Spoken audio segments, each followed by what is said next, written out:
Hi, Richard Lehwald and Mattu. Thank you for being with us once again today, and we'll keep on focusing on the subject of the immune system because that's the key to wellness, to your health, and your health is your wealth, so just remember that. So if this information is like new to you, we're bringing in some basic ideas that anybody can take a charge, so it's a stepping stone. But all diseases can be overcome by a healthy immune system. And so it's not by the pills. Like the mentality seems to be still, can you recommend me a pill? Yes. A vitamin or whatever, right? A medicine or a particular herb that's going to do. It's a whole lot of things. And previously we discussed about immune systems and lifestyle and so on. But we're going to get down to the little nitty-gritty details of a few things that everybody can get their hands on, okay? So your immune system is the most powerful weapon against all disease, okay? Anything serious doesn't matter, okay? But where does the majority of the immune system lie? They say that 70% of the immune system exists where? In the gut, right? So how is our gut affected? Consumption. So what do you consume? Yeah, absolutely.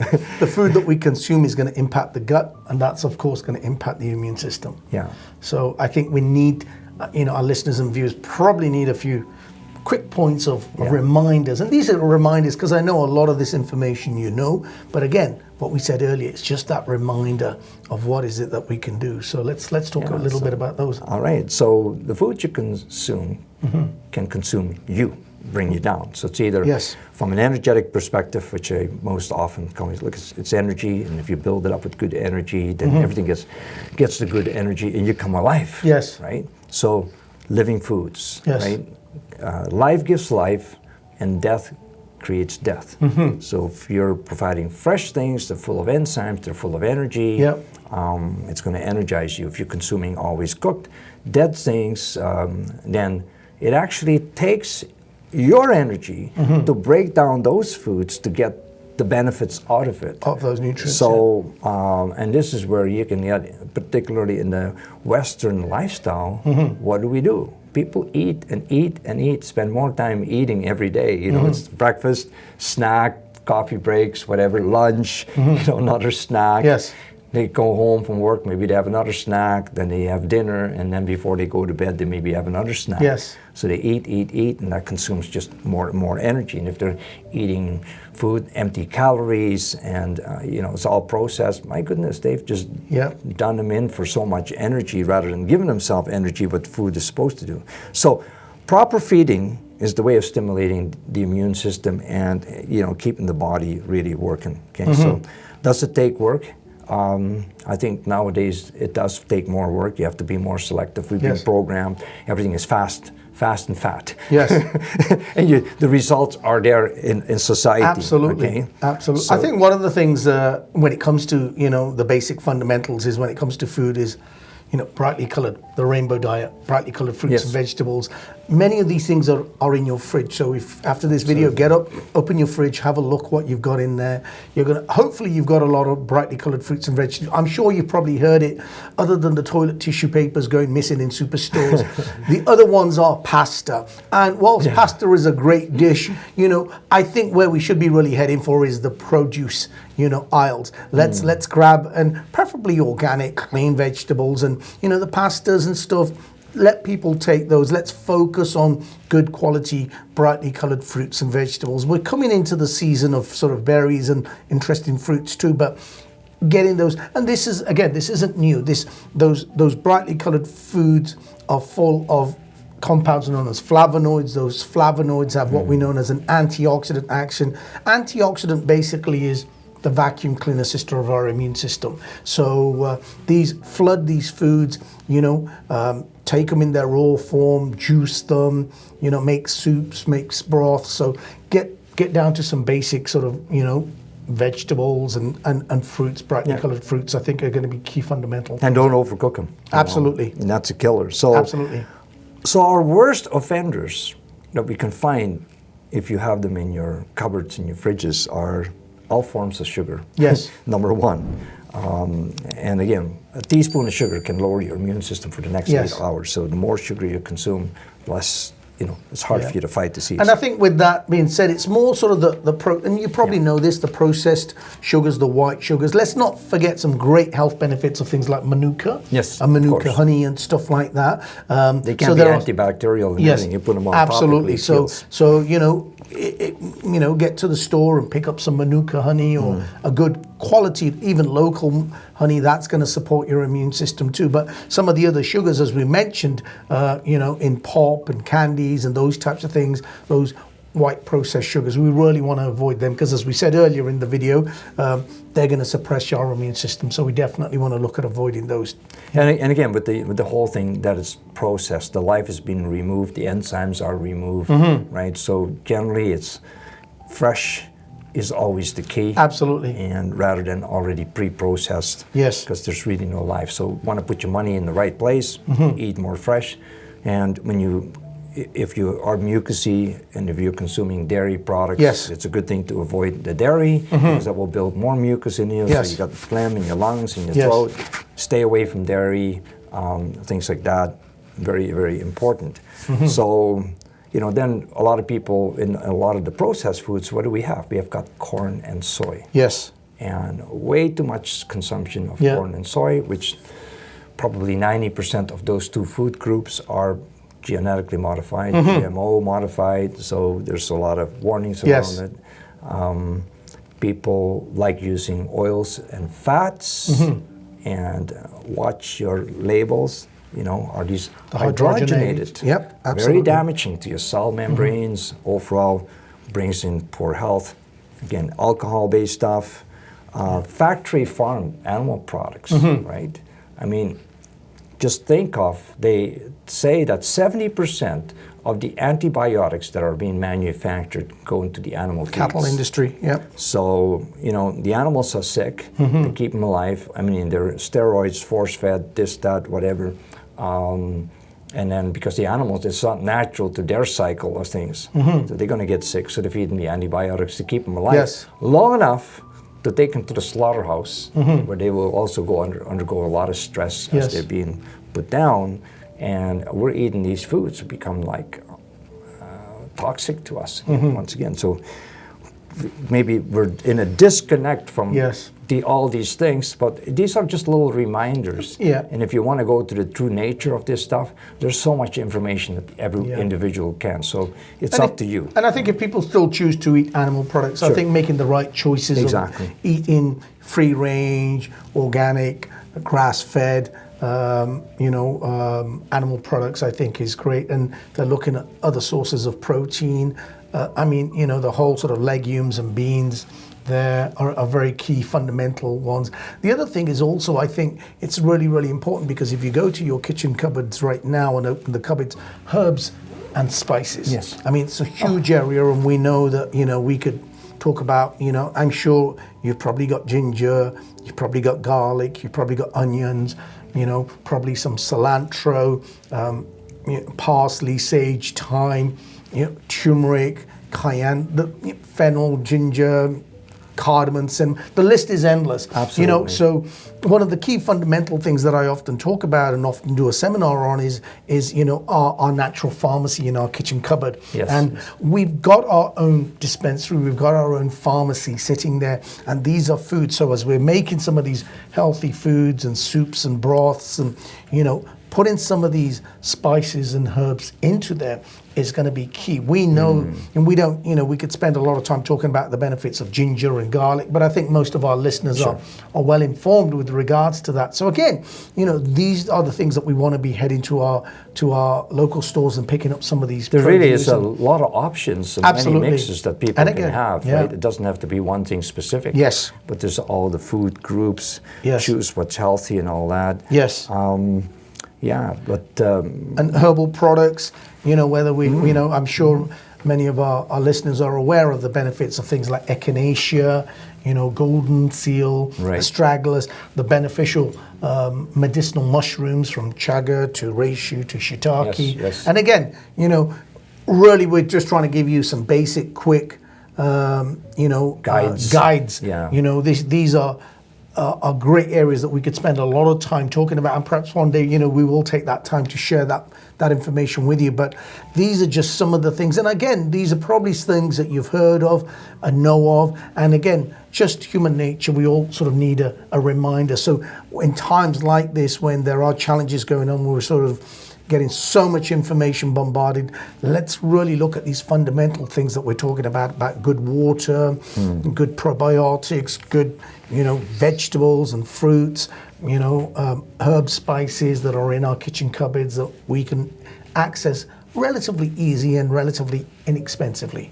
Yeah, and when you're buying foods, be aware, look at some of the labels on the chemical additives and preservatives. Absolutely. Right?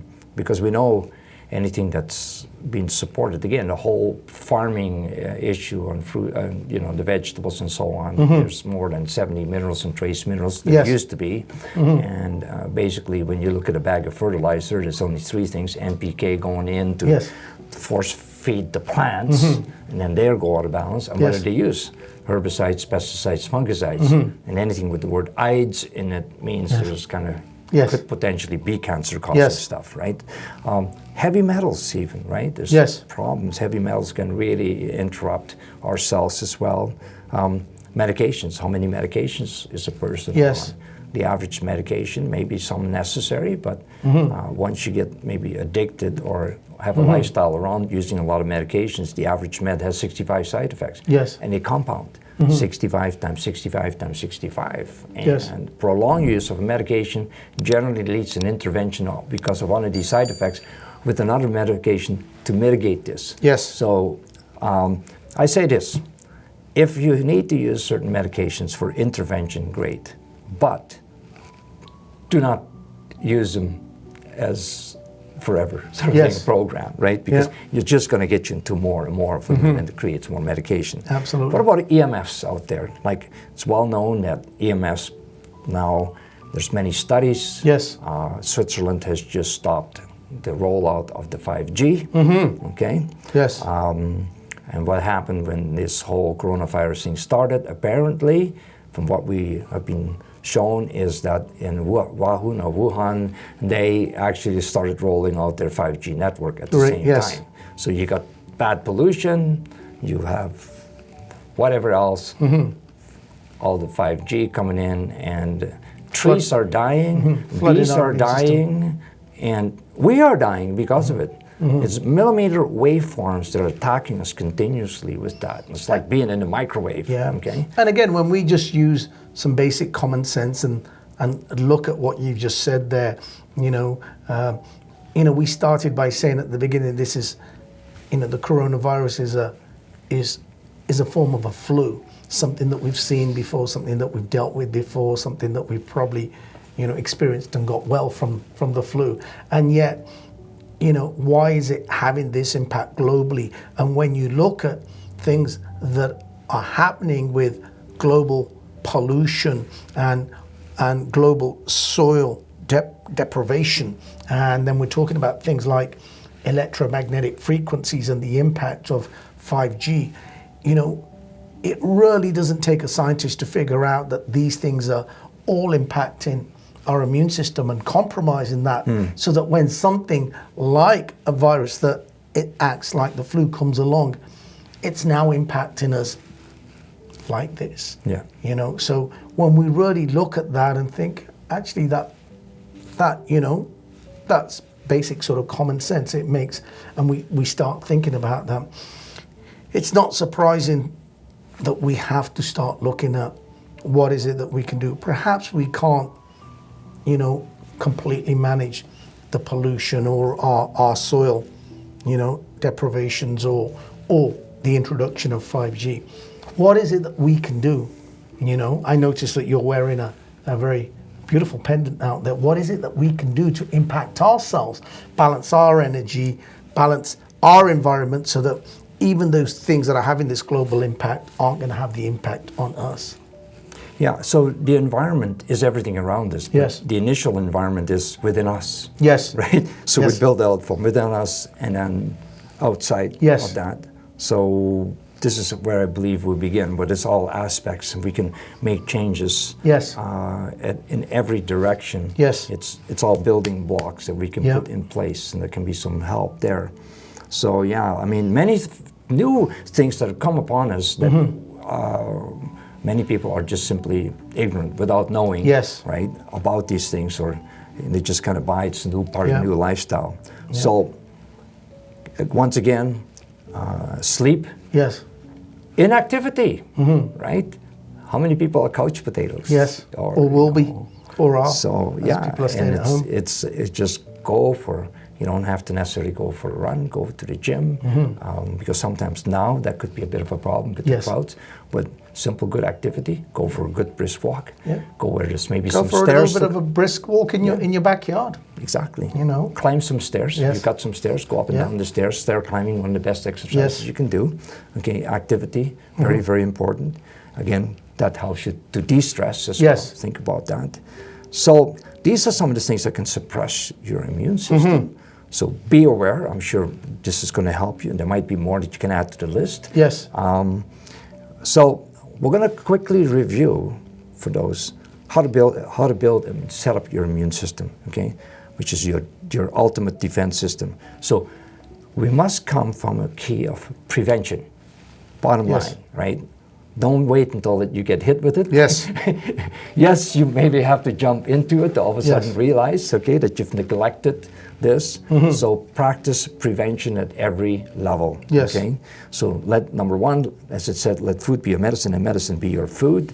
That is the best you can eat the rainbow, as we've discussed. So a wide variety of what? Fresh, clean fruits and vegetables, dark leafy greens. We talk about chlorophyll, which are blood builders. Yes. And the healthier the blood, the healthier the body. Every cell Yep. is really a reflection of the blood. So Of course. the most outward part of us is our skin. Yes. Unhealthy skin, you're going to find it in the blood. And they have reverse engineered skin cells and turn them back into blood cells. Yeah. So there you have it. The most outward, if we don't have a healthy skin, that means there's a problem within the blood. So fix that through your Yes. food, okay? Build a healthy blood. So fruits, 100%, garlic, very helpful, onions, ginger, turmeric, peppers, cruciferous vegetables, lemons and berries, vitamin C, acerola berries, camu camu, vitamin D, sunlight, zinc, we've discussed, probiotics, sauerkraut, fermented kimchi, okay, if you can access to that. The antibacterial agents such as echinacea, golden seal, colloidal sulfur. We have antiviral herbs, paudarco, astragalus, olive oil of oregano, mushrooms, we discussed that. Clean water, and so then the quickest way is healthy lifestyle, healthy diet, and implement some of these. Might not have access. Look at your cupboards, open them up. Yes. If there's too much junk there, get Throw rid it of it. out. Because keeping it there, we are always tempted. Yes.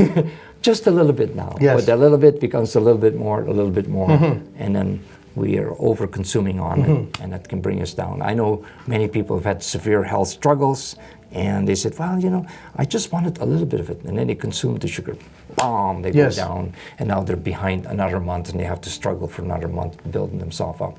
So this information we share is for your health, to your health, and once again, welcome for watching this video. Please share, ask questions, subscribe to the channel, and then we'll see you once again. Thank you very much. Have a great day.